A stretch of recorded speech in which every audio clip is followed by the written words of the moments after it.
Matthew 14. At that time Herod the Tetrarch heard about the fame of Jesus, and he said to his servants, "This is John the Baptist. He has been raised from the dead. That is why these miraculous powers are at work in him." For Herod had seized John and bound him and put him in prison for the sake of Herodias, his brother Philip's wife, because John had been saying to him, "It is not lawful for you to have her." And though he wanted to put him to death, he feared the people because they held him to be a prophet. But when Herod's birthday came, the daughter of Herodias danced before the company and pleased Herod, so that he promised with an oath to give her whatever she might ask. Prompted by her mother, she said, "Give me the head of John the Baptist here on a platter." And the king was sorry, but because of his oaths and his guests, he commanded it to be given. He sent and had John beheaded in the prison, and his head was brought on a platter and given to the girl, and she brought it to her mother. And his disciples came and took the body and buried it, and they went and told Jesus.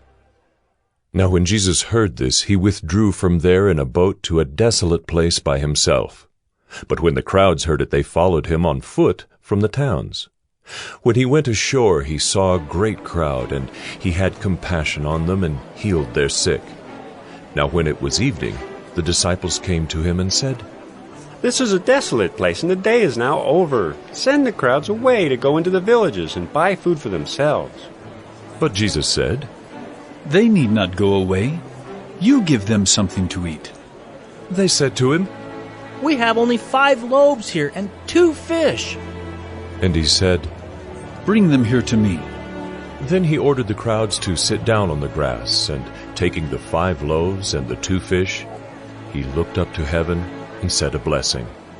Then he broke the loaves and gave them to the disciples, and the disciples gave them to the crowds. And they all ate and were satisfied.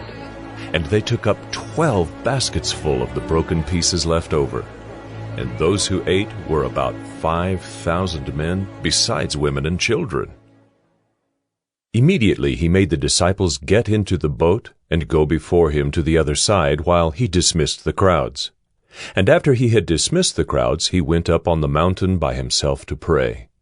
When evening came, he was there alone. But the boat by this time was a long way from the land, beaten by the waves, for the wind was against them. And in the 4th watch of the night, he came to them walking on the sea. But when the disciples saw him walking on the sea, they were terrified and said, "It is a ghost!" And they cried out in fear, but immediately Jesus spoke to them, saying, "Take heart!